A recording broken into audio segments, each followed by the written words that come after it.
અમદાવાદમાં ટ્રાફિક પોલીસની wrong side drive 3 દિવસમાં 77.50 લાખ દંડ વસૂલ કરાયો. હાઈકોર્ટના આદેશ બાદ અમદાવાદ ટ્રાફિક પોલીસે સતત ત્રીજા દિવસે સમગ્ર શહેરમાં રોંગ સાઇડ પર વાહન હંકારતા લોકોને પકડવા માટે ડ્રાઈવ યોજી હતી.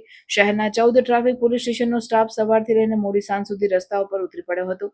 નિયમનો ભંગ કરી રોંગ સાઇડમાં વાહન હંકારતા 4697 લોકો સામે કેસ કરીને તેમની પાસેથી દંડ પેટે 77.50 લાખ લેવાયા હતા.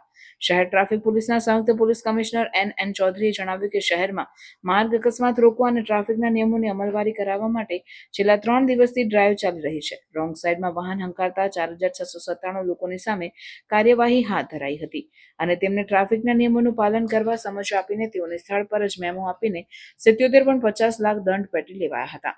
ટ્રાફિક પોલીસે કરેલી ડ્રાઈવમાં 38 વાહનો ડિટેઇન કરાયા હતા અને 60 લોકો સામે ગુના દાખલ કરવામાં આવ્યા છે.